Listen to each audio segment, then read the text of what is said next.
Hola a todos, mi nombre es Raquel, soy psicóloga y psicoterapeuta y me dedico a la psicología infantil y vengo del Centro Pura Vida Clínica de Bienestar de Los Rosales. Entonces hoy venimos a hablar de salud mental infantil. Hablando de las necesidades de la infancia, normalmente identificamos como un niño sano, un niño que es obediente, un niño que está quieto, un niño que hace caso a lo que se le dice, ¿vale? Y un niño que está bien adaptado en general, digamos que se integra en todos los contextos. Es importantísimo a la hora de valorar la salud mental infantil que tengamos en cuenta que las necesidades infantiles no son las mismas que las adultas y que entonces esos mismos criterios que nos sirven para valorar el bienestar psicológico de una persona adulta no son los mismos que nos sirven para valorar los de los niños. Entonces, por ejemplo, que un niño juegue, que un niño salte, que corra, que sea inquieto, que no haga caso. Todo eso son indicadores normalmente de bienestar psicológico, ¿vale? Y no de lo contrario. Un niño que está muy quieto, que es muy obediente, normalmente es un niño sumiso, que tiene algunas dificultades y que seguramente a lo largo de su vida relacional con otras personas vaya experimentando algunos problemas. Entonces, como hemos visto, son indicadores de salud psicológica que nos ayuda a promover el bienestar psicológico en la infancia y en la adolescencia. Lo primero de todo es tener unos límites firmes con los niños, pero a su vez flexibles. Tener unos límites es que el niño sepa hasta dónde puede llegar y hasta dónde no puede llegar. Y a su vez sepa que las demás personas no pueden sobrepasar tampoco esos límites con ellos. Es decir, tienen que saber que tienen que estar dentro de en cualquier contexto, tienen que moverse dentro de unos comportamientos y a su vez no deben tolerar de otras personas cualquier cosa que sobrepase esos límites, ¿vale? Con esto no quiero decir que haya que mantenerlo siempre de forma rígida. De hecho, los niños necesitan muchísima flexibilidad. Entonces, flexibilidad, por ejemplo, un niño, como ponemos abajo, necesitan hábitos y demás. Un niño, por ejemplo, tiene que saber que su hora habitual del baño son las 7:30, 8 menos cuarto. Eso no quiere decir que un día no me pueda bañar a las 8, ¿vale? Como por ejemplo hay muchos papás, muchas mamás que cumplen esa rutina muy a rajatabla y como que les angustia no llevar la hora a rajatabla. El niño necesita saber que de 9 a 2 tiene cole, que día le toca patinaje o fútbol, que luego le toca la merienda, luego le toca jugar y luego le toca el baño y la cena, ¿vale? Necesita saber el orden. Ellos se sienten seguros sabiendo ese orden en su vida, esa organización, sabiendo a qué van a dedicar el fin de semana.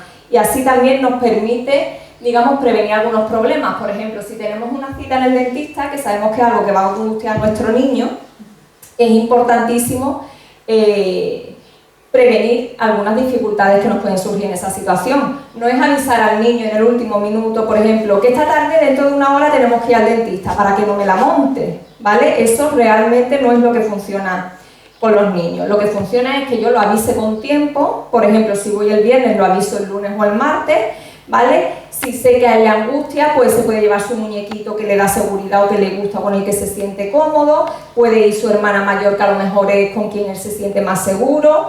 Puedo negociar con él que después nos vamos a comer un helado o una hamburguesa para que él se quede más tranquilo como premio entre comillas. Sabemos que el niño tiene que ir de todas maneras, ¿vale? Pero digamos para que deje un poco ese miedo y da tiempo al niño durante los días a ir afrontando esa situación sabiendo que va a contar con un elemento de seguridad, bien sea la persona que lo acompaña, bien sea su muñequito favorito, bien sea la actividad que va a hacer después, que a lo mejor después nos vamos toda la tarde con la bici después del dentista, ¿vale? Entonces, digamos, le ayuda a resolver un conflicto interno que él tiene, ¿vale? Por eso son tan importantes los hábitos. La contención emocional. La contención emocional es la herramienta más importante en la educación y también es cuando somos adultos, digamos, es la cualidad más necesaria que tenemos en nuestra vida. La contención emocional, el ejemplo más claro es cuando tenemos un bebé, ¿vale? Que llora, no sabemos lo que le pasa, normalmente está tenso, está angustiado, tiene miedo, entonces lo cogemos, lo mecemos, le hablamos muy suave, lo calmamos, ¿vale? Él tiene un estado interno de agitación y de nerviosismo y nosotros con nuestras palabras, con nuestro contacto físico, con nuestros gestos, lo que estamos haciendo es calmar esa tensión, ¿vale? Hay un estado interno ansioso y nosotros desde fuera lo calmamos. Con el tiempo, el niño va interiorizando esa forma de consuelo o esa forma de contener esas emociones para que no le desborden. y esto nos sirve de adultos también para saber regularnos. Hay situaciones puntuales muy estresantes que nos pueden desbordar, pero normalmente un adulto psicológicamente sano, aunque se desborde en un momento puntual, no va a desarrollar, a no ser que tenga otra carga genética, un trastorno grave de ansiedad. Va a poder regularse y aunque pase una época complicada, digamos que va a saber mantener sus emociones de una forma controlable, entre comillas, o al menos no le van a afectar de forma tan grave. Este proceso lo aprendemos desde la infancia hasta la adultez. Para ello es importantísimo, ¿vale? Quiero transmitir, por ejemplo, a aquellas personas que piensan que dejar a un bebé llorando cuando tiene hambre, cuando necesita simplemente cariño, cuando está aburrido, cuando está angustiado, cuando tiene miedo, para que el bebé no se acostumbre a llorar, lo que estás haciendo es quitarle a tu hijo la única herramienta que tiene de comunicación y de petición de ayuda, ¿vale? Y lo estás dejando solo, sin capacidad de controlar esas emociones, que como es un bebé no tiene otra herramienta, y lo que va a ocurrir es que de mayor esas emociones lo van a desbordar y bien las va a manifestar con una forma de irritabilidad, de agresividad, de ansiedad, de angustia, ¿vale? Entonces realmente un niño tiene que tener, cuando llora, contacto físico y consuelo, siempre. Y eso es lo que lo ayudará cuando sea mayor, por ejemplo, y se caiga, va a llorar, pero no va a llorar desconsolado porque sabe que es un dolor que le va a durar 15 minutos y él mismo internamente se va a regular y va a decir, bueno, no pasa nada, ya me he caído otras veces, a los 10 minutos se me pasa, puedo volver a coger la bici, ¿vale? Eso es lo principal, que ellos se regulen emocionalmente y para ello necesitan un adulto, o 2 o 3 los que haya, que los contenga. Por supuestísimo, amor incondicional de la figura de apego. Todos los niños necesitan mínimo una persona en su vida, un adulto de referencia, da igual que sea el papá, la mamá, la abuela, o si puede ser todo, sería maravilloso, que el niño, o sea, que lo quieran obviamente, pero que esas personas le demuestren que lo quieren, incluso cuando el niño se porta mal, cuando tiene conducta inaceptable, da igual. El mensaje que hay que transmitirle al niño no es, pues, como estoy enfadado contigo, ya no te hablo, o ya hay mamás y papás que vienen a consulta que cuando se enfadan, pues, no le hago la merienda, no la peino, no. O sea, yo soy tu mamá, te cuido y te quiero, no me gusta esta conducta y tenemos que cambiarla. No es tolerarle todo lo que el niño o la niña haga. Tenemos que trabajar esas conductas, pero el mensaje es siempre, pero yo te quiero, yo te cuido, yo te apoyo y yo te ayudo, ¿vale? Eso siempre, el cariño nunca puede depender de la conducta del niño, porque los niños son impulsivos, como hemos visto, son imprudentes, son inquietos. Entonces, si les retiramos el cariño cada vez que ellos tienen una conducta que nosotros consideramos inapropiada, pues se sienten no queridos, rechazados, desvalorizados, ¿vale? Y eso en ellos les puede afectar porque como son pequeños y dependen completamente del adulto, pues es como quedarse sin nadie, realmente, ellos lo viven así. Aunque tú a lo mejor como adulta sepas que a ti se te va a pasar a la hora, pero él no lo sabe, tú lo puedes saber, pero él se ve como desamparado, ¿vale? Es la sensación que ellos tienen, entonces es importantísimo que usted siempre esa figura. Y manifestar las emociones negativas. Muchísimas veces le enseñamos a los niños, ¿vale? Incluso mamás, papás que vienen a consulta, a que no expresen las emociones negativas, no es eso. Todos, niños, adolescentes, adultos, tenemos que expresar todo tipo de emociones, sobre todo las negativas son las más importantes de no reprimir. Ahora bien, las tenemos que expresar de una forma que no sea dañina ni para nosotros ni para las personas que tenemos alrededor, ¿vale? Pero ¿qué pasa si reprimimos las emociones negativas? Pasa que se hacen más grandes en el niño, pasa que el niño desarrolla sentimiento de culpabilidad porque se cree que eso que ocurre es culpa suya, porque no se lo puede contar a nadie, pasa que el malestar de los niños, que ahora lo veremos, no lo expresan normalmente a través de la tristeza, lo expresan a través de agresividad, a través de irritabilidad, a través de malos comportamientos. Entonces, luego encima lo culpamos de esos malos comportamientos cuando somos nosotros que no le permitimos que exprese una emoción negativa como no me gusta, no quiero ir, no es que eso es de maleducado, no es de maleducado, no le gusta y no quiere ir, no quiere decir que él mande y que haya que hacer lo que él diga, pero sí hay que darle el derecho de que exprese lo que realmente siente, de una forma respetuosa con respecto a los demás, ¿vale? Fuera de la relación de los padres, pasa muchas veces, no solo en caso de papás y mamás separadas y separados, sino en las relaciones que se mantienen bien, que muchas veces el niño o hijo un poquito más mayor es el confidente de la relación, es a quien contamos, pues hay que ver tu padre que no llega, que se habrá entretenido fuera del trabajo, que no te quiere llevar a este sitio, o hay que ver tu madre que ella te castiga todo el tiempo porque yo no estoy de acuerdo, o incluso en caso de papá y mamá separados, que no nos da la manutención, que se ha querido ir con otra familia y nos ha abandonado a nosotros, ¿vale? Ese tipo de mensajes, los niños jamás tienen que estar enterados de nada de la relación de pareja, ni infidelidades, ni manutención, ni acuerdos, ni convenios, ni nada. Los niños tienen que saber que tiene un papá y una mamá. En caso de divorcio siempre hay que darle una explicación adaptada a su edad, de papá y mamá según la edad que tenga. Si son muy chiquititos ya no son pareja, siguen siendo tu papá y tu mamá y lo van a ser siempre, y siempre vas a tenernos a los dos. Antes se querían mucho y ahora solo son amigos, o bueno, si no son amigos pues tampoco, pero no necesitan más información que esa, no necesitan saber que es que una de las personas se ha ido con otro, o tiene otra familia, o prefiere a los niños, a los hijos que tiene ahora y no a ti, ¿vale? Que son mensajes que lanzamos a los niños siempre tienen que estar ajenos a eso. Su comunicación con los padres respecto a la crianza, no respecto a la relación de pareja, incluso los padres juntos, que muchas veces cogen al niño eso como confidente, no tiene que estar enterado de nada de eso.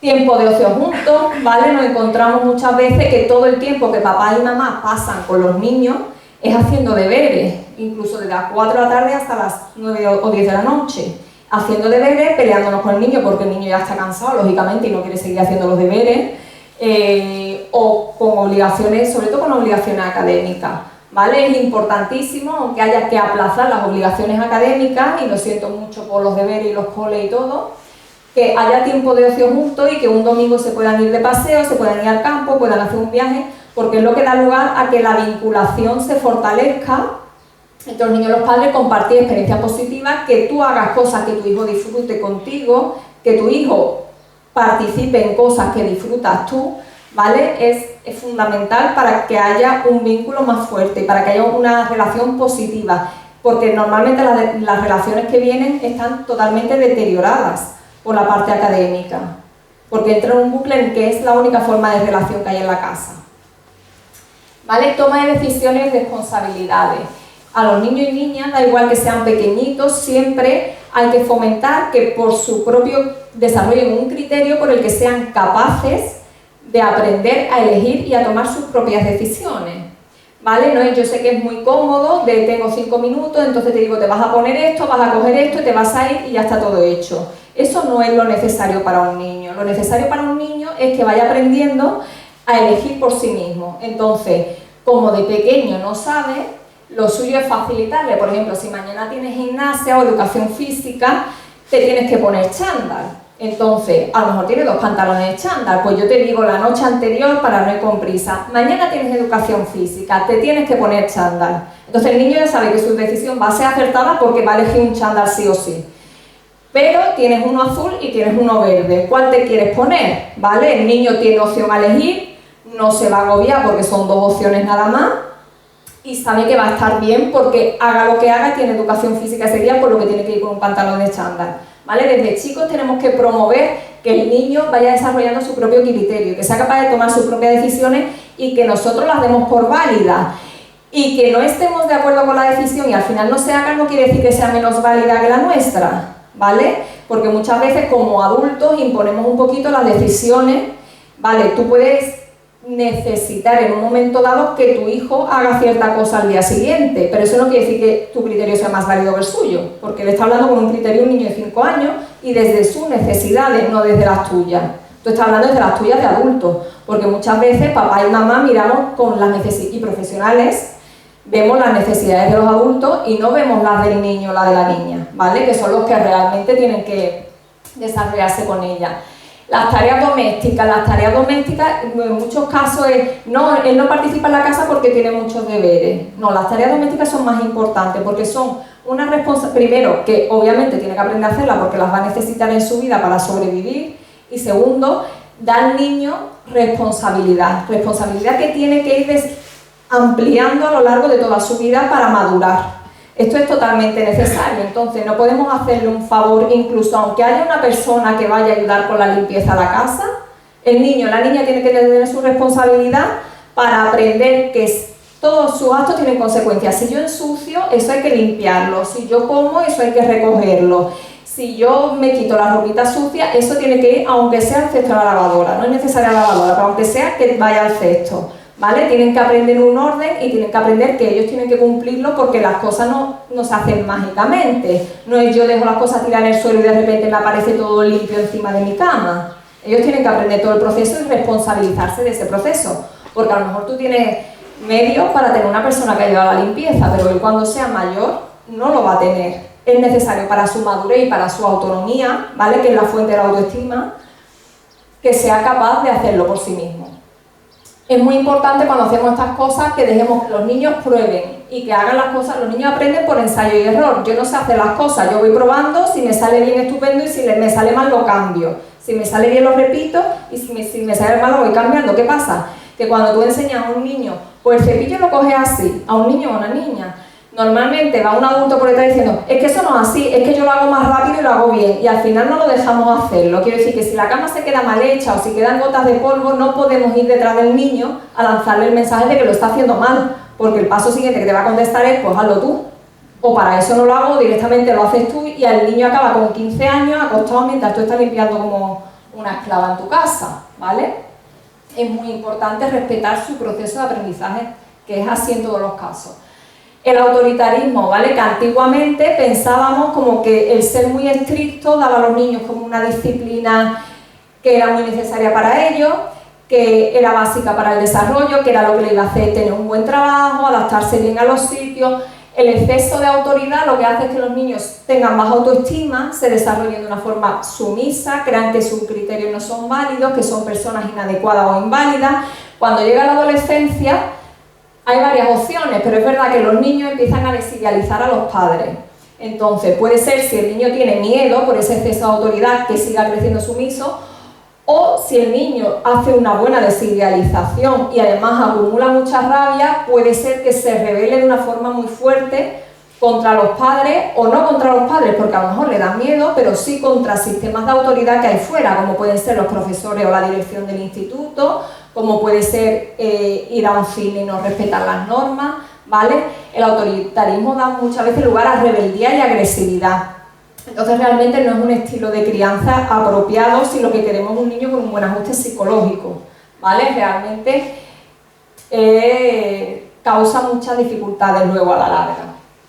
Y por último, que siempre sepamos que el mal comportamiento en un niño no transmite que quiera llamar la atención, no transmite que es que me gusta hacerlo mal y no transmite que quiera hacer daño. El mal comportamiento en los niños transmite que hay unas emociones negativas que el niño no sabe manejar de forma adecuada, y la única forma en la que tiene para expresarse son esas conductas que nos resultan tan molestas a los adultos, ¿vale? Pero que realmente son una simple expresión, igual que una persona, por ejemplo, que tiene un trastorno depresivo adulta, normalmente está muy triste. Un niño con un trastorno depresivo, con un estado de ánimo depresivo, va a estar muy irritable y puede estar incluso agresivo, ¿vale? Son las manifestaciones más comunes en la infancia.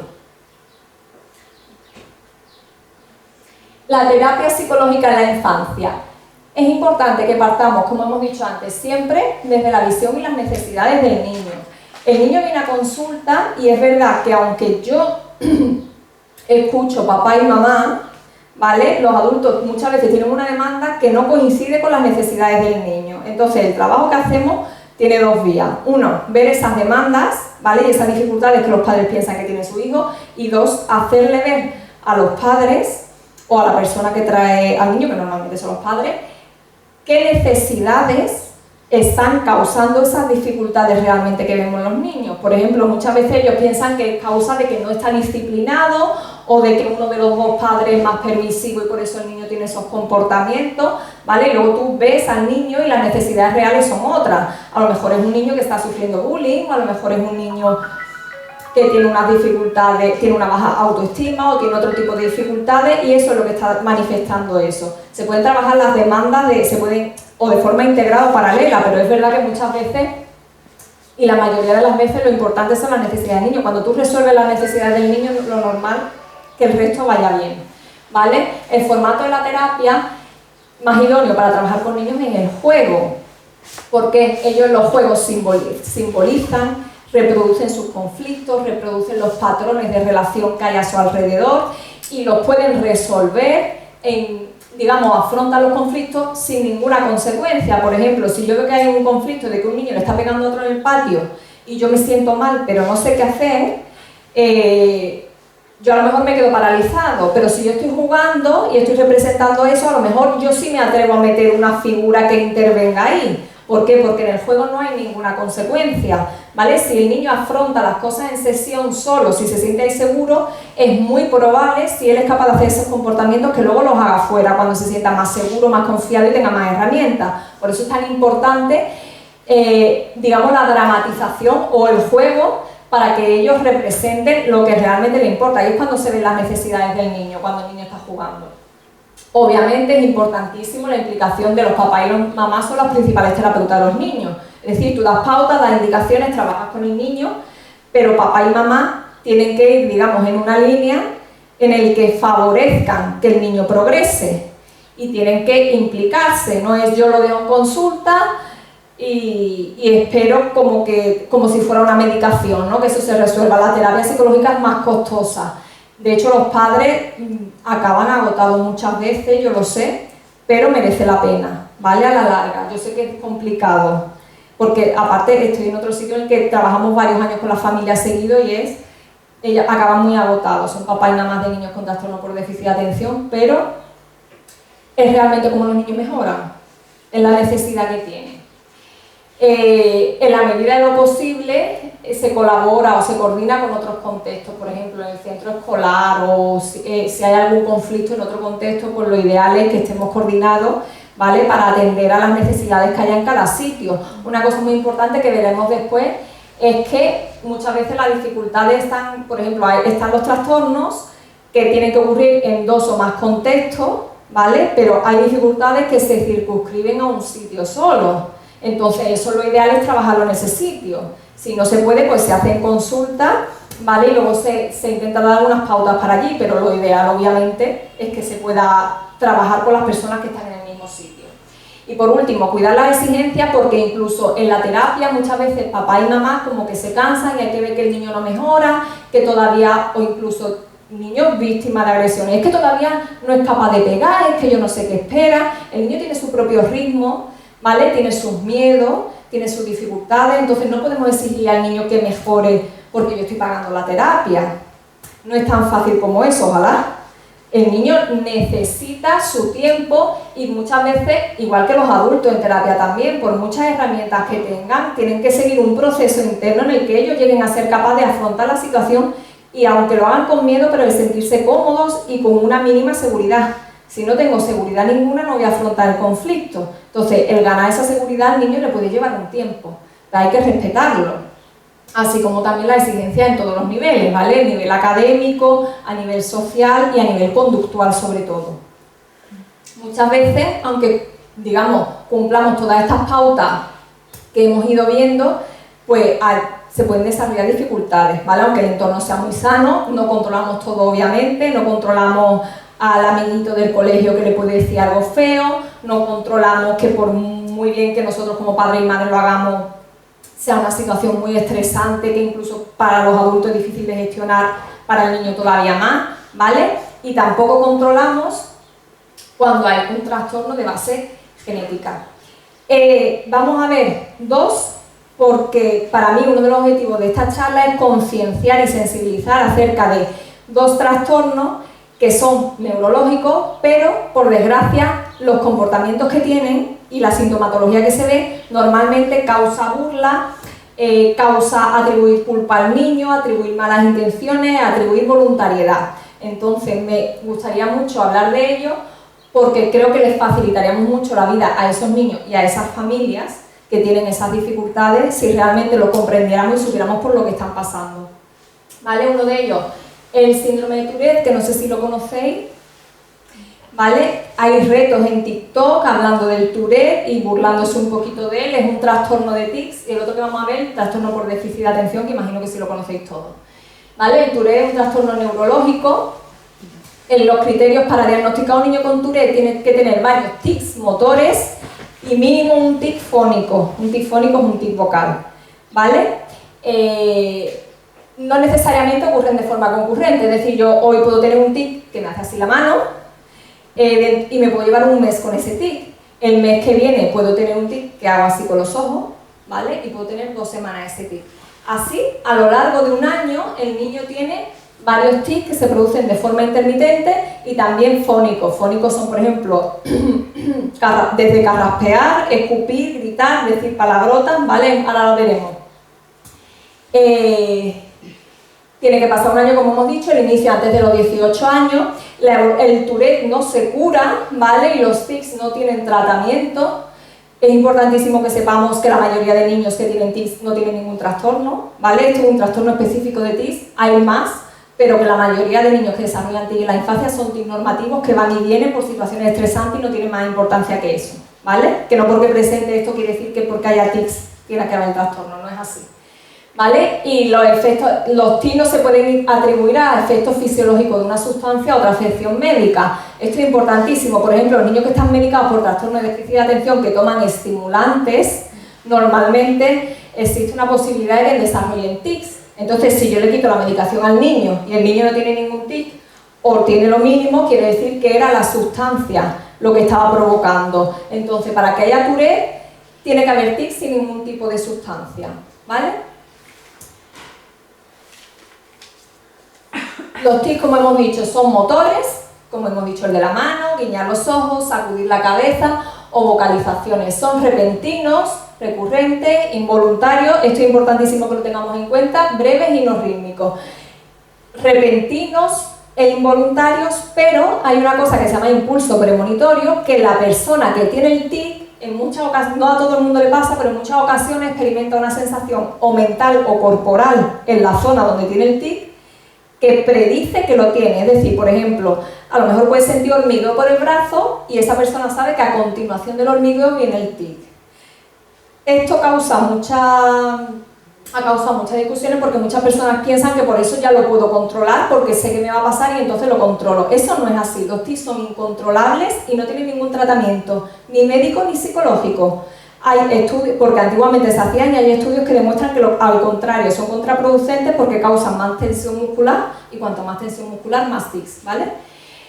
Cambian a lo largo del tiempo, ¿vale? Los niños con Tourette y muchos niños con tics normativos también, digamos, van cambiando de zona, los tics van ocurriendo en distintas partes del cuerpo o van cambiando de modalidad o de intensidad o de frecuencia. Por ejemplo, hay tics que son muy poco molestos y que apenas se notan y hay tics como por ejemplo que te puede dar que deje el cuello para atrás que dificultan digamos, el desempeño del niño a lo largo del día y su calidad de vida la empeoran, ¿vale? Porque tiene muchos dolores musculares, porque bueno, a nivel social ya os podéis imaginar lo que viven estas personas, ¿vale? That you have Tourette syndrome and that it comes out at certain times. My you had the opportunity to Kelly. And I know that you've always wanted to be part of it. Well, part of it as well, this final question, can I assume that you don't really feel pregnant? Some of the sounds are ¿Veis? very much from your own Los movimientos oculares. How much of yourself do you do in this sense? ¿Vale? Eso es un tic simple, motor, que incluye un solo movimiento o un solo grupo muscular, ¿vale? El movimiento de los ojos. Este tic no dificulta la calidad de vida de esa persona, o sea, ella se puede sentir acomplejada, pero no le afecta su calidad de vida, ¿vale? Es un tic bastante discreto en comparación con otros que hay.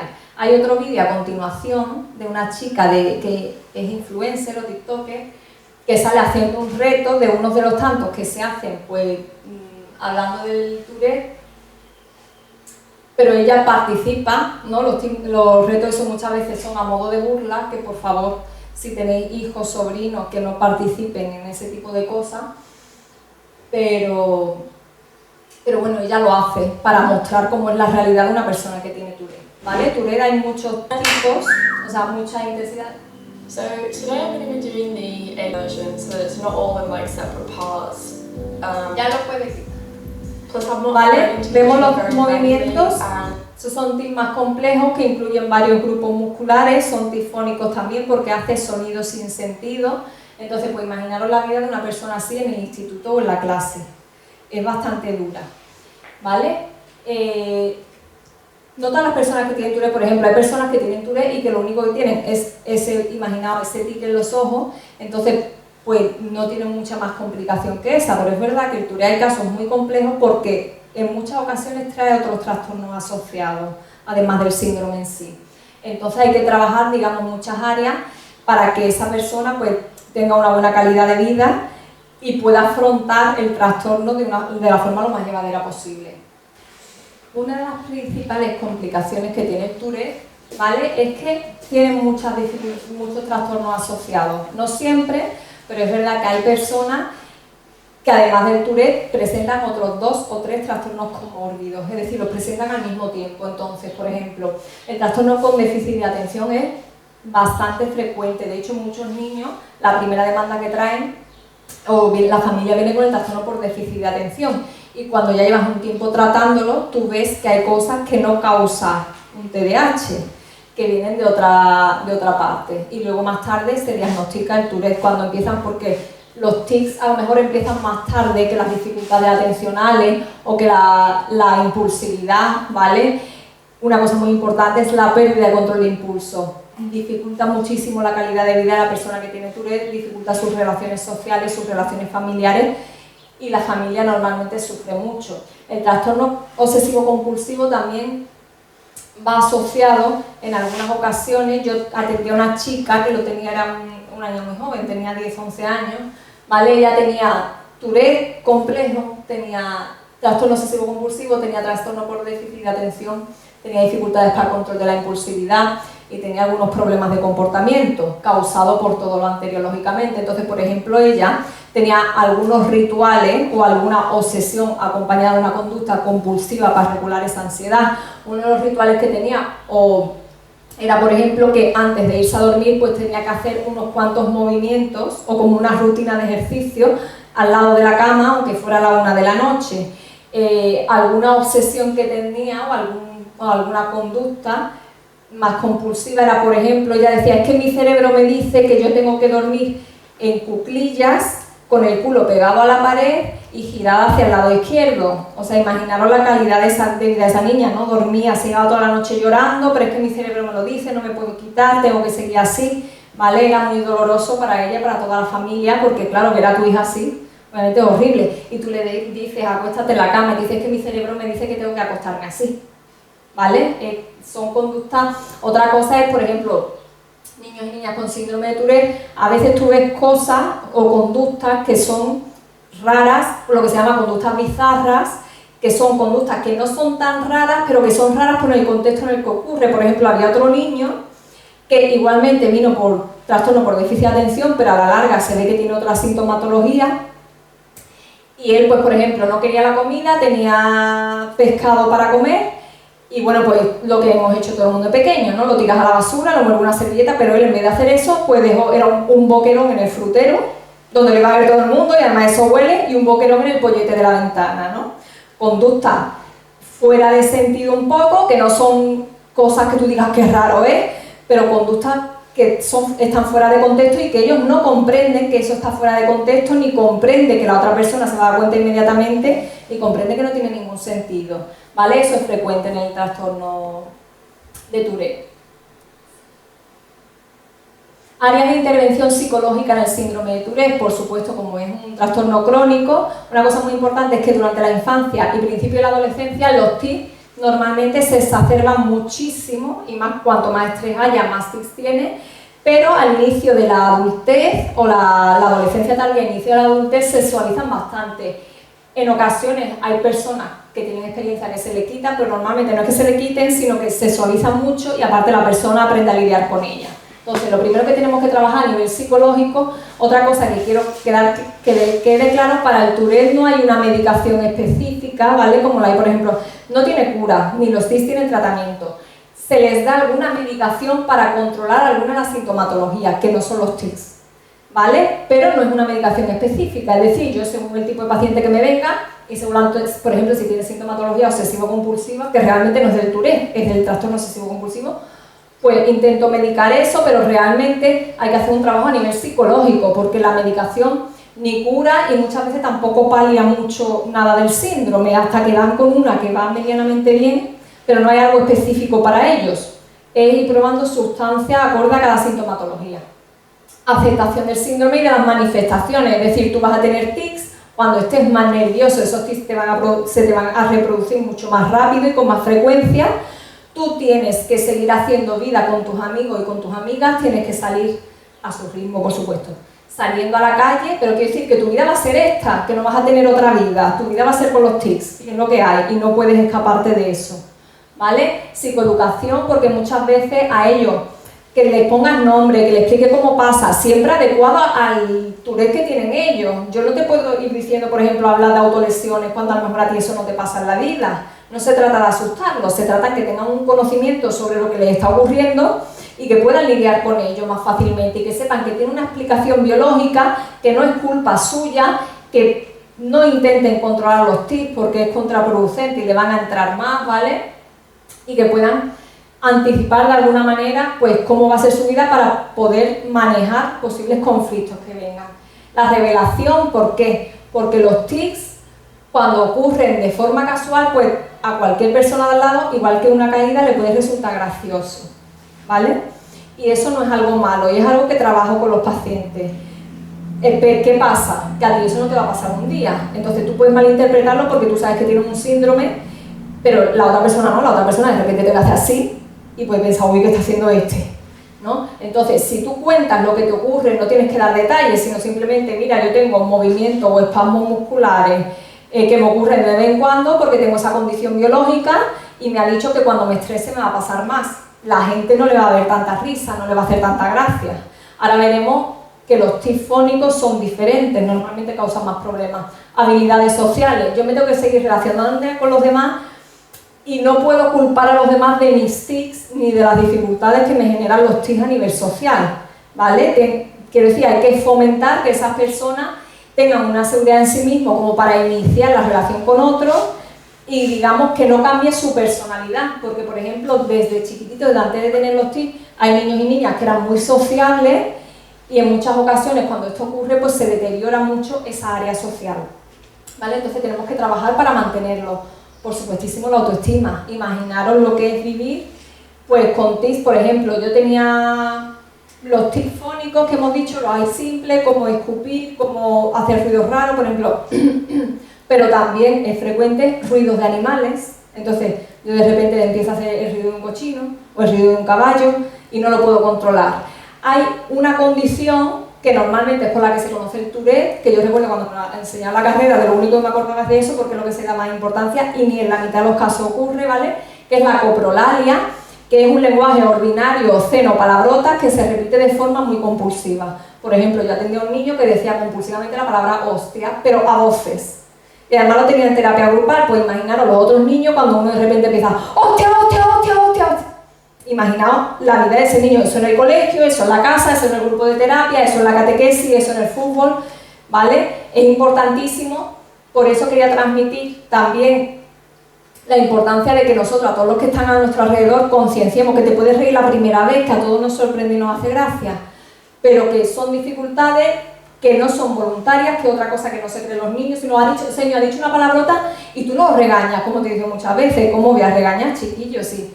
Es una dificultad que él tiene, tenéis que aceptarlo, pero claro, los niños no entienden, entonces no entienden a la primera, pero si nosotros educamos a nuestros niños en eso, mira, le ocurre y es algo biológico y no lo puede controlar, igual que a ti te pasa esto, porque a todos nos pasa algo. Entonces se trata de encontrar lo que cada niño, digamos, puede compartir o puede tener en común. Por ejemplo, a lo mejor a mí me pasa que yo me distraigo mucho, o a mí me pasa que yo no puedo parar de morderme las uñas, como le pasa a muchos niños que se mordisquean un poco el dedo, igual que tú no puedes controlar eso, este niño no puede controlar esa palabra, no hay más que eso, ¿vale? Porque si educamos a todos los que están a nuestro alrededor así, la vida de estas personas sería mucho más fácil. Imaginaros la autoestima de ese niño, entre saber que lo dice los padres, que por mucha paciencia y amor que tengan, tienen un límite y están todo el día escuchando en la casa al niño dando esas voces, con una hermana pequeña acostada, en fin, la situación es muy difícil para todos. Entonces, importantísimo la autoestima y trabajar muchísimo con los padres también, por supuesto. Más cosas que tenemos que trabajar. Resolución de conflictos, ¿vale? Porque es verdad que muchas veces, o por lo menos las personas que yo he tenido con Tourette son personas muy impulsivas, también es verdad porque venían diagnosticados con hiperactividad e impulsividad de antemano. ¿vale? Entonces el control de impulso y el resolución de problemas es básico, porque lo primero es siempre pues actuar antes de pensar. Si tú te detienes a pensar y a razonar con ellos y realmente ver las cosas de otra manera, ellos necesitan que te pares con ellos, necesitan que te sientes, que les explique, que le ofrezca alternativas, ¿vale? Gestión de estrés, cuanto más estrés tenga, más tics voy a tener. Cuanto más tenso esté, más se me van a reproducir. Muchas veces los tics se reducen involuntariamente si el niño o la niña está haciendo alguna actividad que le gusta y le relaja y que requiera mucha concentración. Es decir, si el niño, por ejemplo, le gusta hacer puzzles y es un puzzle difícil para él y está a gusto, los tics se le pueden reducir, ¿vale? Ahora, si tengo al niño estresado, si tengo al niño, pues tienes que hacer este examen, ¿no? Esta niña, por ejemplo, que tenía Tourette y varios trastornos asociados, a lo mejor llegaba a tener 3 exámenes en un día, yo ya no sabía cómo decir que por favor no hicieran esas cosas, no puede estresarse. Sintomatología ansiosa, pues todo lo que acarrea el no controlar tu cuerpo, ni tu vida, y que tú sepas que eso te va a durar toda la vida, aunque el adultez, digamos, se suaviza, pero claro, dile tú a un niño de 11 años, o de 10 o de 9, que el inicio de la adultez va a estar mejor. Es decir, bueno, a mí que me importa la adultez, yo quiero ahora, ¿vale? Entonces toda la ansiedad y por supuesto los otros trastornos sociales, déficit de atención, hay que trabajar la planificación, el control del impulso, flexibilidad cognitiva, ¿vale? Muy importante también en TDAH. Son personas que a lo mejor tienen dificultades para ver alternativas, ver opciones, siempre se cierran a las mismas, entonces hay que ofrecerle mucho y con muchísima paciencia. Yo sé que es difícil, pero hay que intentar siempre que abran un poquito más, porque les puede costar trabajo, no a todos, ¿vale? También trastorno de la conducta alimentaria, puede ir asociado, en fin, es bastante complicado. Ahora me gustaría que viéramos un trocito de una película, es muy antigua y se escucha mal, ¿vale? Pero es que nada más que veamos la cara del niño, es de un niño, la película está basada en una persona real que tiene Tourette y bueno, conforme va creciendo pues lo pasó muy mal de pequeño, pero se convierte luego en profe, estudia magisterio, pese a que nadie lo quería, pero para que veáis, digamos, la realidad de la salud mental infantil. Sé que piensas que eres el payaso de la clase, pero ya es suficiente. Es que no puedo. Eso es lo que siempre dices. Y no quiero oír más excusas. Tus compañeros tratan de estudiar. Y con tus payasadas es imposible. Lo siento. No te disculpes conmigo. Hazlo con ellos. Todos, pongan atención aquí. Siéntense derechos, por favor. Brad tiene algo que decirles. Siento mucho que ustedes no puedan estudiar por culpa mía. Y promete que nunca más vas a volver a hacer ruidos tontos.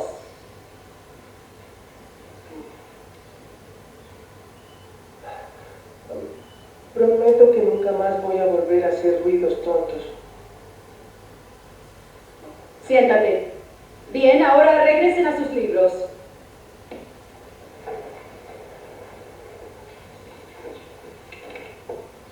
Para nosotros es tan difícil como para usted, señora Cohen. Los profesores ya no saben qué hacer. Sí, yo entiendo Echaron la eso, tienda por de llamadas. supuesto, pero... Esta va a ser la última oportunidad. La última oportunidad. Brad, llamé a tu madre porque las cosas están saliendo de control contigo. Hoy te vas a ir a casa con ella. ¿Puedes regresar? No puedo evitarlo. Lo siento, ¿qué dijiste? Él dijo que no puede evitarlo. Sí. ¿Qué tal si dice la verdad? Un buen punto, señora Cohen. Pero intentar disculparlo. Intentar disculparlo no va. Siento mucho causarte tantos problemas. Quiero que leas algo que encontré en este libro. Es un libro médico que... ¿Vale? ¿Qué hemos visto en el vídeo?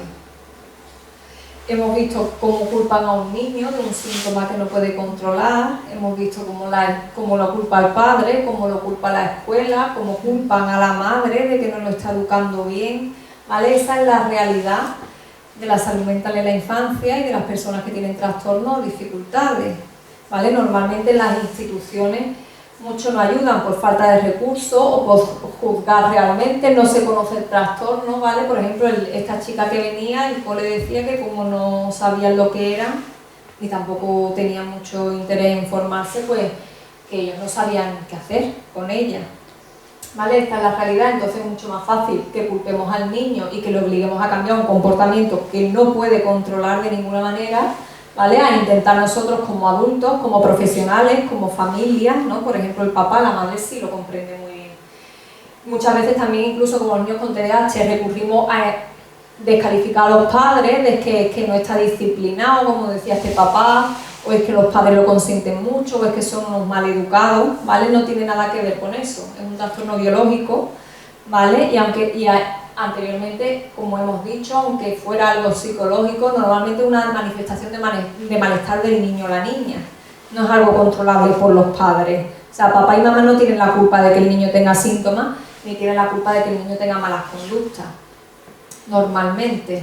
¿Vale? Pueden ocurrir situaciones muy complicadas que están fuera del manejo de los padres y que no, juzgando a la mamá, por ejemplo, en que ayudamos, juzgando al niño, ¿no? Es más fácil pues culpabilizarlo. Por ejemplo, yo atendía a otro que se negaba a ir al cole porque lo pasaba muy mal y lo único que le ayudaba era un peluche. Entonces me dijo la mamá, Raquel, como el peluche es así, para que no moleste la escuela, le compré uno más pequeñito, que yo le dije, mira, no creo que el tamaño importe, con que el niño pueda ir a la escuela, que lleva ya un mes sin ir, creo que es suficiente. El niño tenía Tourette y TDAH. Pues el niño se llevó un peluchito así, porque la mamá dijo, no, que le quepa en la mochila, mejor más discreto. Y de todos los días que estuvo en el colegio solo le dejaban sacarlo una hora. El resto de profesores se negaban. Entonces, no ayudamos realmente a la infancia. Lo culpamos de que es que no se quiere comportar, es que el colegio es obligatorio, da igual, o sea, lo obligatorio es que un niño esté sano y que un niño se encuentre bien emocionalmente. ¿Entiendes? Un peluche no perjudica ni estorba tu clase, ni hace ningún daño a nadie. Me da igual que sea la clase que el fútbol, que en casa, o donde, en cualquier contexto. ¿Qué nos estorba a nosotros que yo venga aquí si yo necesito con un objeto que a mí me dé seguridad? Como adulta lo puedo necesitar también y sin tener ningún trastorno, ¿vale? Tenemos que ayudar a los niños. La salud mental lo que necesita realmente es comprensión de la infancia y ayuda. Los síndromes causan mucha dificultad, igual que el TDAH, pero que las mayores dificultades es que nosotros no conseguimos detectar la necesidad del niño y adaptarnos a ellas, que es lo que necesitan. Si no, sería mucho menos grave la sintomatología que tienen. ¿Vale? Entonces, terminamos con el Tourette, a no ser que tengáis alguna pregunta, y es una asociación... ¿Eso tiene cura? El Tourette no. El Tourette no se cura, ni los TIC se pueden tratar. Lo que sí es verdad que conforme la persona crece, la sintomatología disminuye. Es decir, por ejemplo, esta persona que sale en la película, de mayor tiene tics muy breves y se le repiten muy poco. Entonces digamos que tiene una calidad de vida mucho mejor. ¿Vale? Pero cura no tiene, es como el trastorno por déficit de atención. Conforme madura el cerebro y llega a la adultez, se solucionan muchas cosas, pero es verdad que ahora vamos a ver un vídeo del TDAH, siguen siendo personas que tienen inatención y son impulsivas, según el subtipo que tengan. ¿Vale? Seguimos. El trastorno por déficit de atención, como imagino que ya lo conocéis, no me voy a detener mucho en el diagnóstico. Entonces, los criterios son pues que durante los últimos 6 meses, mientras cambiamos, bueno, ese es el nombre de la asociación andaluza, ¿vale? La asociación, si hay alguna persona que conocéis que lo tenga, es muy bueno que vayan porque conocen a otras personas, hacen muchos talleres, hacen mucha psicoeducación y le informan de todo. Entonces, y aparte son personas que se dedican exclusivamente a eso, entonces pues siempre viene bien tener información de ellos. Además, normalmente ofrecen beneficio en otras cosas, viene bien. Entonces, seguimos. El trastorno por déficit de atención.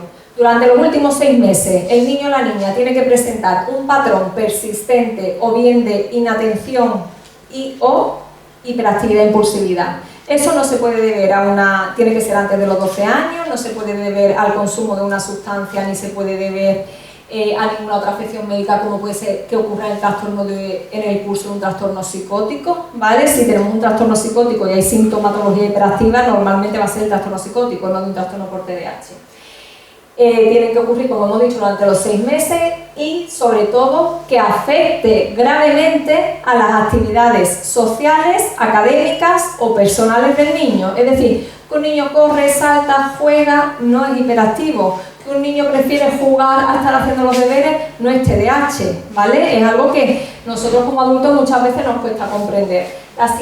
La sintomatología de la inatención, pues tiene que tener 6 o más síntomas de inatención, que bueno, ahora aparecerán ahí, pero que se le olvidan las cosas, pierde cosas, no termina los deberes, no sigue las instrucciones, no es capaz de tener una atención sostenida durante mucho tiempo en alguna actividad, aunque sea recreativa, ¿vale? Parece no escuchar cuando se le habla.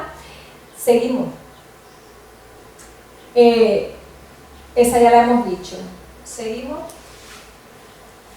No sigue las instrucciones, ya hemos dicho. Dificultades en organización y planificación, ¿vale? Muchas veces, y esto es importantísimo, dificultades en organización no quiere decir solo que al niño le cueste organizar sus cosas. Quiere decir que el niño lo puede ver, a lo mejor está todo ordenado, él deja, como me dice una mamá, es que está todo ordenado y deja sus cosas sucias en la mitad.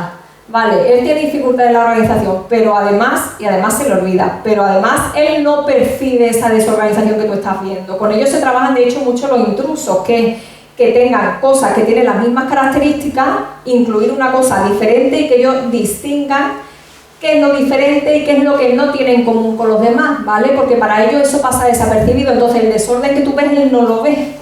Entonces yo sé que para una persona que sea muy ordenado es muy difícil, pero el niño realmente es que no percibe ese desorden, no que lo quiera dejar ahí o que solo que se lo olvide, es que no lo percibe, ¿vale? Y la otra parte de impulsividad e hiperactividad es pues bueno, que el niño corre, salte, juega, sobre todo en situaciones peligrosas y que tú le estás indicando, ¿vale? Porque los niños lo hacen normalmente, pero tú le estás indicando que es peligroso y lo sigue haciendo, o él lo está viendo y lo sigue haciendo.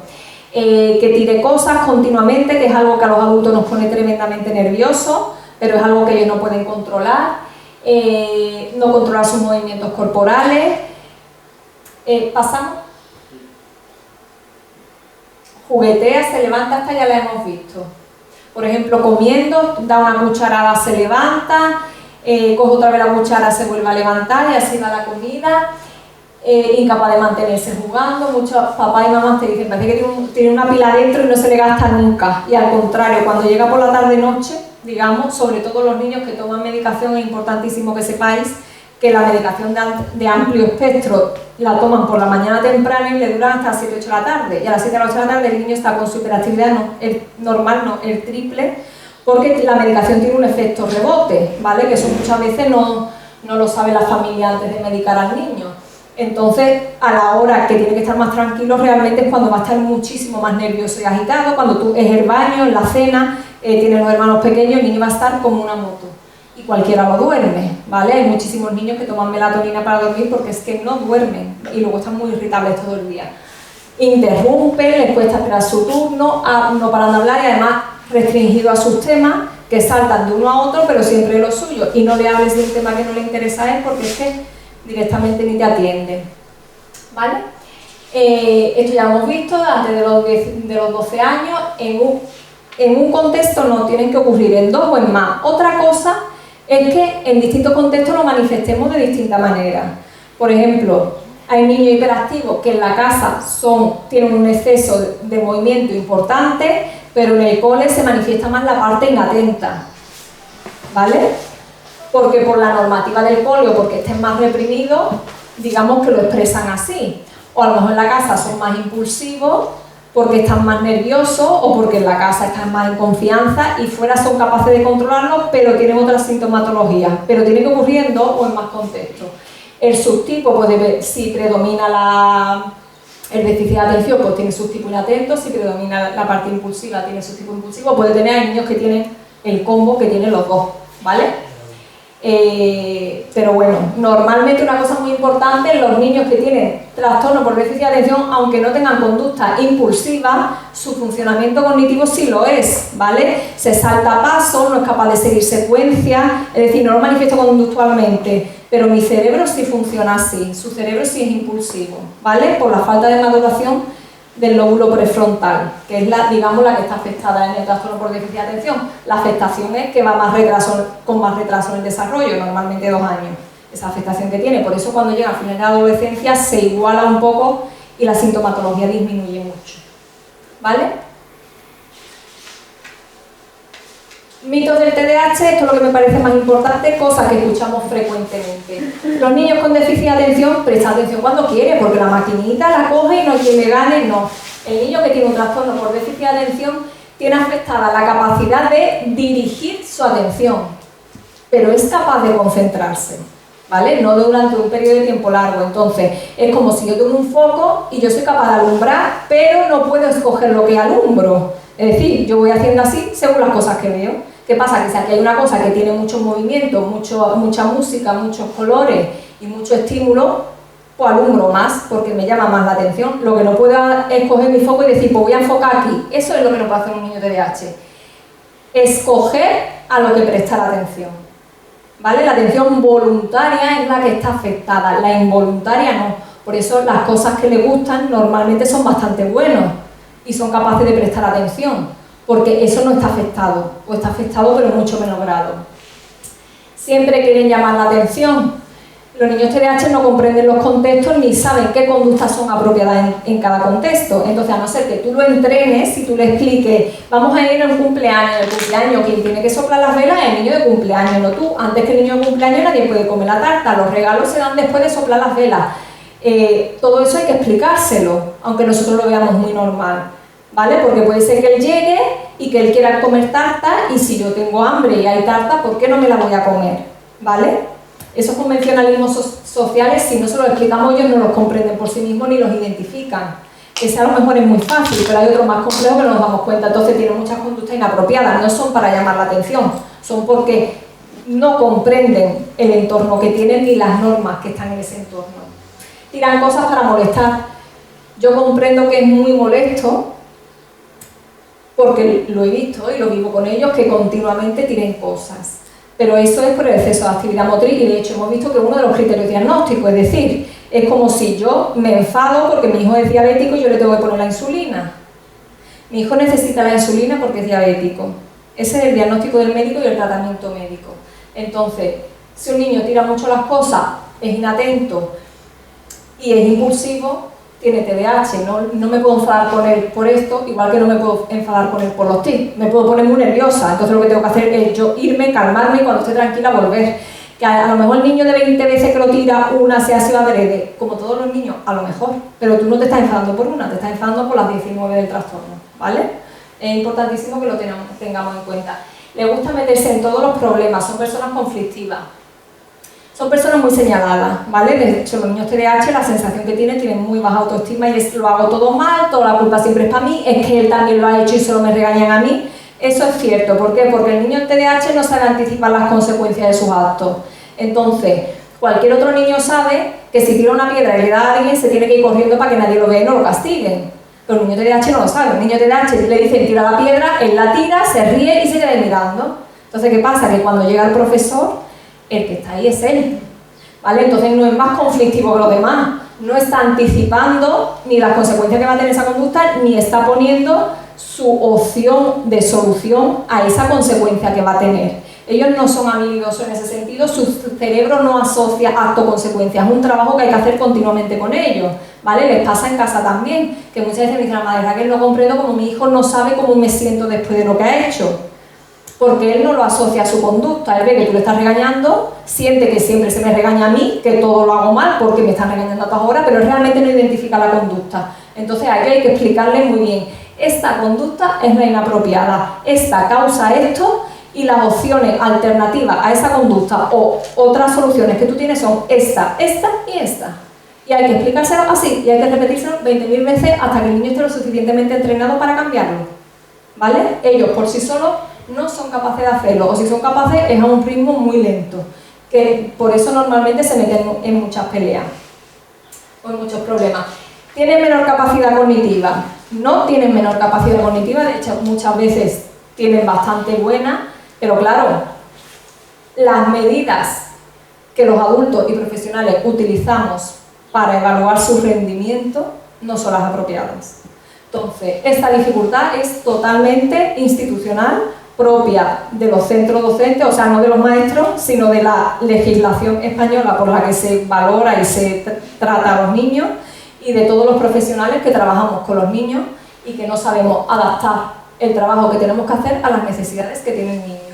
¿vale? Si tú un niño TDAH, por ejemplo, yo en el centro en que trabajo, en 7 años solo he visto un niño al que se le han hecho exámenes orales. Los niños TDAH tienen mucha dificultad a la hora de escribir, porque si son muy hiperactivos, escriben la letra muy fea, no les da tiempo, no saben organizar la información. Entonces, los profesores se dieron cuenta que el niño hablando se explicaba mucho mejor y decidieron hacer el examen. Esa medida está incluida en todas las ayudas posibles al niño TDAH y los profesores las tienen que conocer. Pues yo en mi vida solo he visto un caso al que se ha adaptado, ¿vale? Hay otras muchas más sencillas, como darle más tiempo en el examen, dividirle la hoja en 2 partes, dividirle el examen en 2 días, que no copien el enunciado, instrucciones muy sencillas. Hay profesores implicadísimos que hacen lo que sea más y hay otros sitios donde no nos damos cuenta y aún así en la clase es esto, una persona explicando y tú ahí sentado y hay que ver que no te acuerdas y hay que ver que nos apunta en la agenda. Yo he llegado a ver hasta anotaciones en la agenda del niño de que sea el último día que el niño viene sin medicar, ¿vale? Porque es que entonces me estorba la clase. No, o sea, esta dificultad la tenemos los adultos que estamos alrededor del niño, no ellos, porque ellos con las medidas adecuadas son capaces de tener un buen rendimiento. Ahora no le pidamos, es como si yo tengo un niño con miopía y lo obligo a que haga un examen sin gafas. Pues ¿cómo va a salir el examen? ¿Vale? Eso es lo que le estamos pidiendo a los niños con trastorno por déficit de atención con la excusa de es que tiene que llegar al mismo nivel que los demás. Sí, yo no te estoy diciendo que no tenga el mismo conocimiento, pero la forma de expresarlo o de manifestar sus conocimientos tendrá que ser diferente, puesto que es inatento y es impulsivo. ¿Vale? Son agresivos, no son agresivos. Estos niños tienen mucha dificultad a la hora de contener sus emociones, que es lo que hemos visto al principio, y de regularse solos. Entonces, lo que a lo mejor con un bebé que luego crece como un niño, con un desarrollo normativo, es una buena autorregulación, en un niño TDAH, por muy bien que tú lo hayas hecho, muchas veces el niño, por su propia impulsividad, tiene muy baja tolerancia a la frustración y no va a saber calmarse, ¿vale? Entonces, entre que no saben calmarse, que necesitan ayuda y que son impulsivos, muchas veces vemos conductas que son más impulsivas que agresivas normalmente, pero bueno, las hay. ¿Qué pasa? Que si no solucionamos eso y lo que hacemos es machacar al niño y regañarlo, pues al final nos encontramos con agresividad. Maleducados, volvemos a lo mismo, no son maleducados, no comprenden el contexto.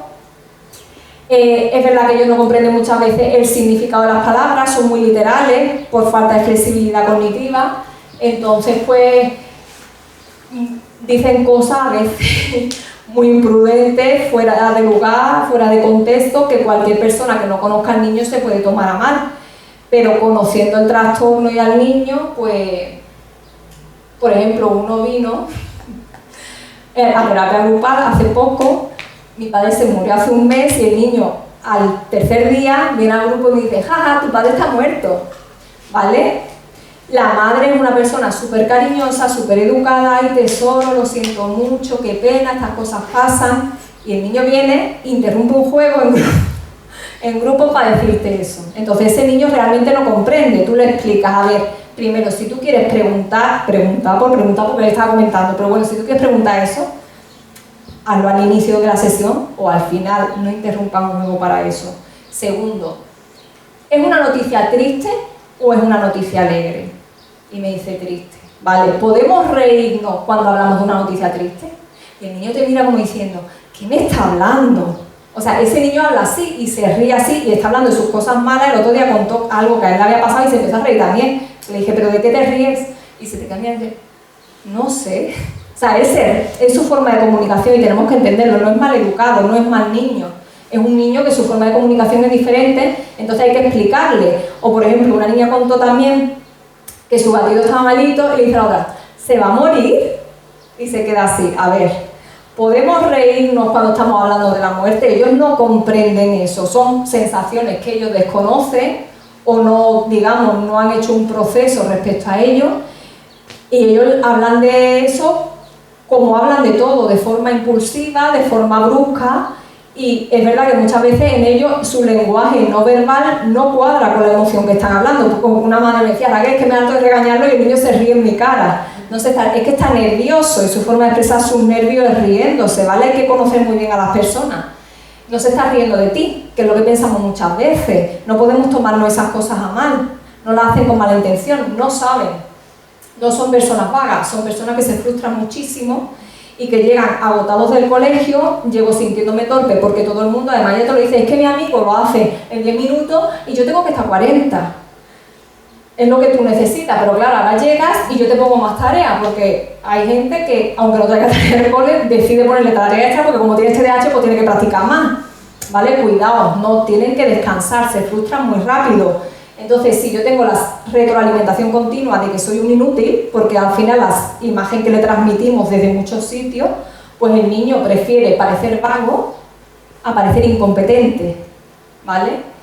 Y siempre quieren llevar la razón, no quieren llevar siempre la razón, es verdad que son muy inflexibles hasta niveles, vamos, insospechados a nivel cognitivo. Ellos ven esto, pero pensemos que si nosotros nos agobiamos o nos pone nervioso verlo, imaginaos ellos se sienten atrapados, como si tú estás dentro de un laberinto y tú nada más que ves 4 paredes y todo el mundo desde fuera ve tu salida y tú no la ves, ¿vale? Esa es la sensación de ellos. Ellos solo ven una opción, se sienten atrapados en esa opción y les cuesta mucho salir de ahí. Hay que trabajar muchísimo la flexibilidad cognitiva con ellos, ¿vale? No es por quedar por encima como piensa mucha gente, que habrá alguno que como niño quiera quedar por encima porque es normal, pero no es lo habitual, viene causado por la falta de flexibilidad, ¿vale? Esto es lo que os comentaba antes de la salud mental infantil.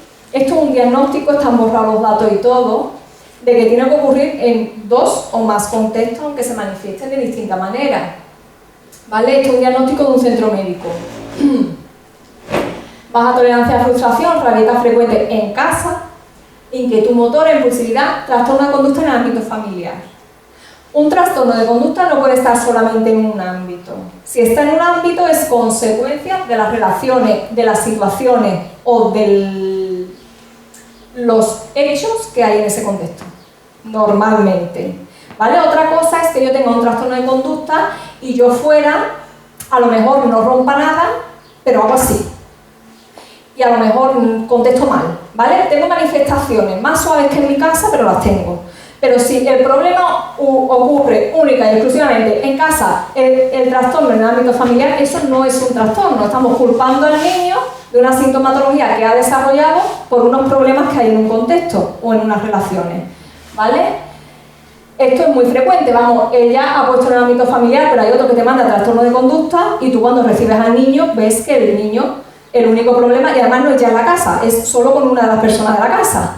Y además cuando tú le explicas, mira, si solo ocurre contigo, algo está pasando en la... O sea, no eres tú la culpable, pero está pasando algo en la relación, ¿vale? O está pasando algo en el contexto en el que estáis. No puede ser que un niño tenga problemas y eso es un trastorno del niño. Una persona que tiene esquizofrenia la tiene en todos lados.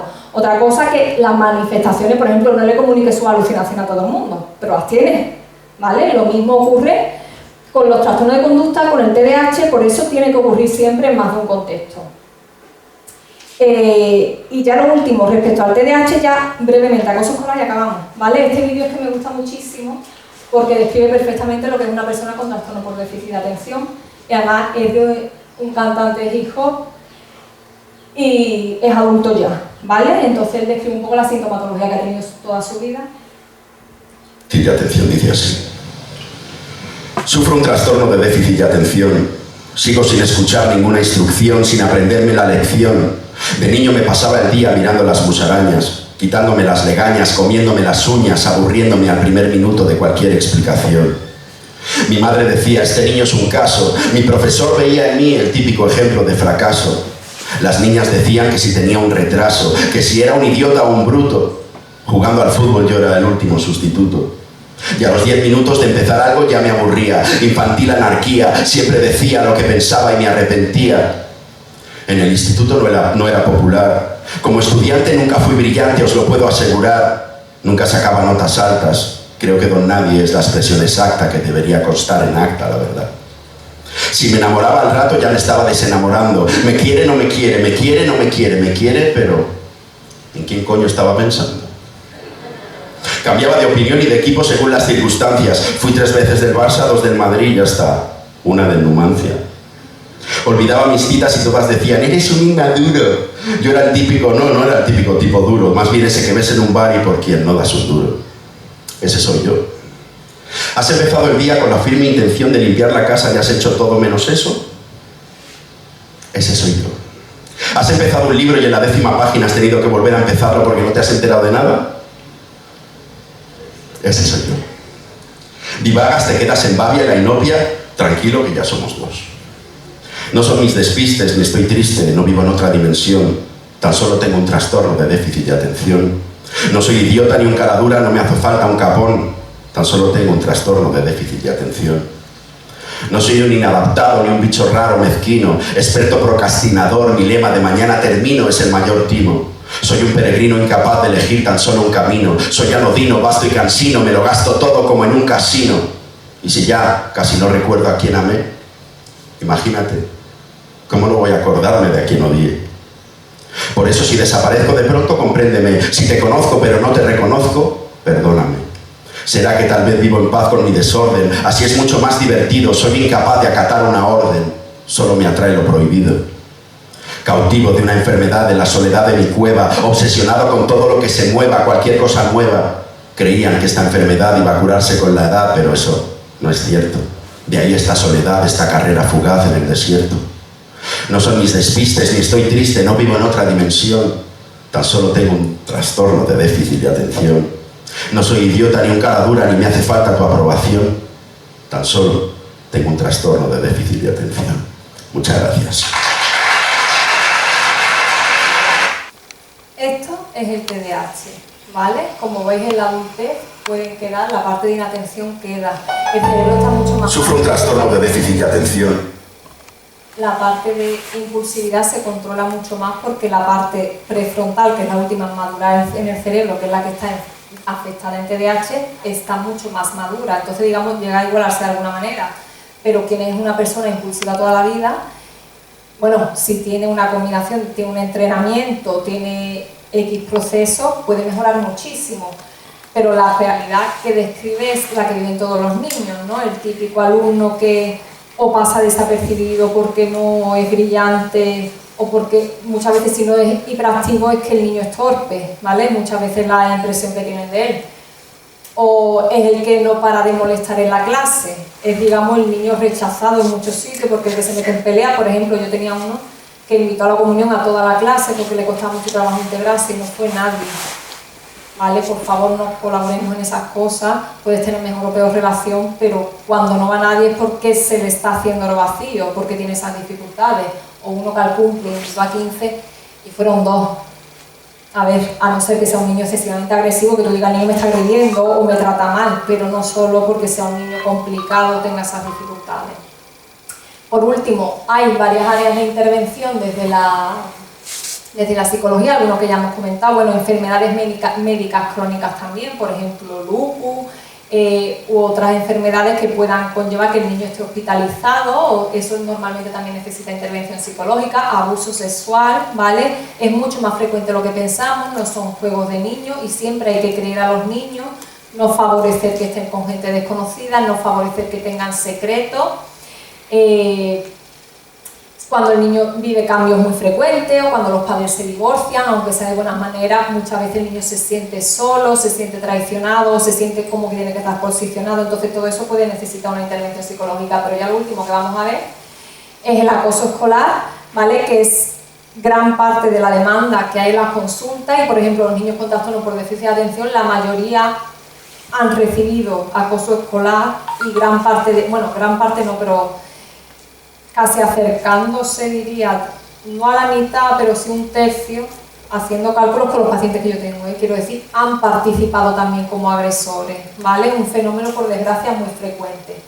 Entonces, el acoso escolar. La siguiente. Tenemos la víctima, ¿vale? Que es el niño o niña que recibe el acoso, tenemos el agresor, tenemos los cómplices, los espectadores. Una cosa que yo quería dejar muy clara es que las campañas actuales contra el bullying, yo comprendo, intentando trabajar desde la perspectiva del niño, se centra en que los espectadores son los que tienen que participar para detener la situación de acoso. Una cosa que tenemos que tener muy clara es que no podemos transmitir a un niño una responsabilidad de que una situación de acoso está ocurriendo porque tú no intervienes, ni que tú eres el encargado de detener esa situación de violencia. ¿Por qué? Si yo voy por la calle y yo veo a un hombre de 1,90 pegándolo a una mujer y yo mido 1,59, yo no me voy a meter entre los dos, voy a llamar a la policía o voy a buscar ayuda, ¿vale? Pero no pidamos a los niños cosas que no hacemos nosotros. Los niños, los espectadores tienen miedo, tienen necesidad de aprobación de sus compañeros, no quieren ser la próxima víctima de ese niño, de ese grupo, ¿vale? Y los tenemos que diferenciar de los cómplices. Un espectador simplemente lo ve, no hace nada o lo que hace lo hace de forma poco eficaz, ¿vale? El mensaje que tenemos que transmitirle al espectador es: pide ayuda o a algún profesor o, si son capaces de darse un grupo, si no, a papá y mamá. Si tú ves algo que no te gusta en el colegio, cuéntaselo a papá y a mamá. Y papá y mamá van a hablar y hacen ellos, porque el niño normalmente no se va a atrever. Los cómplices participan, ¿vale? Un cómplice es un niño que está al lado del agresor y que le ríe la gracia, o que incluso muchas veces la promueve y le dice, porque los agresores muchas veces son incluso utilizados por el cómplice para que ellos hagan la acción directa y yo por detrás lo promuevo. Los cómplices son agresores igualmente, ¿vale? Pero es muy diferente del espectador. El espectador, pues, a lo mejor es un niño que es similar a la víctima, entonces no podemos cargar sobre ellos. Otra cosa muy importante, no podemos cargar sobre ellos cuando la institución no es segura, porque igual que le están pegando a ese niño y nadie está haciendo nada, me va a pasar a mí. Hay muchas veces que se pide ayuda y desde el mismo centro resulta muy difícil controlar la situación. Entonces, es como con la mujer maltratada. Si tú vas a denunciar, que ocurre muchas veces, y después de denunciar te dicen: no, pero tú ahora te tienes que ir a tu casa con tu agresor, o donde tú quieras, búscatela, no como lo han dicho algunos, vete donde tú quieras, y ella dice: bueno, es que nada más que tengo esta casa, bueno, hasta que no se gestione esto, te tendrás que ir allí. Entonces, ¿cómo voy a denunciar o cómo voy a pedir ayuda si yo sé que cuando vuelva me van a agredir a mí? Por favor, un poco de sentido común. Entonces, la medida de protección tiene que estar por parte de la institución y los adultos, ¿vale? No podemos cargar a los niños con: tú eres espectador, tú tienes que hacer. No. Primero los tenemos que proteger nosotros. Una vez esté protegido por los adultos, entonces pedimos ayuda a los espectadores, pero repetimos, una ayuda con la que ellos se sientan seguros, ¿vale? No podemos fomentar un sentimiento de culpa de no lo he ayudado cuando yo mismo tengo miedo. Eso es muy importante que lo sepamos. La victimización secundaria es uno de los principales problemas que hay en el acoso escolar. A mí me pegan, a mí me insultan y yo respondo un día, y cuando se destapa, digamos, la situación de acoso escolar me dicen: no, pero es que es culpa tuya porque tú respondes, o porque tú un día pegaste, o porque tú a lo mejor te has insultado 30 y de uno que tú has respondido, pues es culpa tuya. O no, es que la culpa tuya porque no responde, es que tú le tienes que decir no sé qué. No, ¿vale? El proceso de victimización es como: yo he sido víctima una vez en el acoso y ahora estoy siendo víctima por parte de la institución o de los adultos, lo que yo creo que muchas veces son los padres. Son cosas de niños. No son cosas de niños cuando es una situación. El acoso escolar es una situación de violencia repetida, con intención de hacer daño y donde hay un desequilibrio de poder. Es decir, son más, es más grande o tiene más poder social que yo, por ejemplo. Son los ejemplos más típicos que hay en los coles, ¿no? El típico popular contra el niño que pasa desapercibido. Entonces, en esa situación de víctima, ya te agreden de una manera y ahora vas y lo cuentas y encima no se te protege, y encima también si te puedo decir que es que la culpa es tuya porque has respondido, porque no has respondido, porque muchas veces le dicen, ¿no?, a los niños TDAH, bueno, es que tú lo estás molestando todo el tiempo porque haces ruido, porque tiras cosas, entonces eso pone nervioso a los demás, ¿vale? No podemos hacer eso con las víctimas. A las víctimas las tenemos que creer, que no quiere decir que tú vayas a decir creo a la víctima y castigo al agresor. Tú tienes que hacer un proceso de investigación, ¿vale? ¿Por qué? Porque el agresor, como hemos visto antes, un niño que agrede es un niño que se encuentra mal y que está manifestando malestar emocional. Entonces yo tengo que ver de dónde viene ese malestar para poder ayudar a ese niño y que deje de hacer esas conductas. Entonces el agresor necesita ayuda y tratamiento también, pero primero tenemos que proteger a la víctima y no podemos culparla aunque no reaccione. Quiero decir, si fuera capaz de reaccionar, obviamente lo haría igual que una mujer maltratada. Nadie se nos ocurriría decir, es que la culpa es de ella, porque no le ha devuelto el empujón a él. Todos tenemos claro que no le puede devolver el empujón porque la mata, ¿no? Lo mismo ocurre con los niños. ¿Qué genera? Todavía no. ¿Qué genera el acoso escolar? Pues genera reacciones agresivas, genera pérdida de apetito, genera sintomatología depresiva, ansiosa, y no es la excepción, es la norma, ¿vale? Cuando la situación se prolonga mucho en el tiempo y el acoso es fuerte, lo genera. Culpa, vergüenza, aislamiento, por supuesto baja autoestima, que muchas veces está ya previamente, por eso las dificultades para defenderse, pero que no es motivo para que culpemos a la víctima, ¿vale? Decirle, no, es que como tú tienes baja autoestima, no te defiendes, no tienes amigos, bueno, no, eso no quiere decir que nadie tenga que venir a pegarme.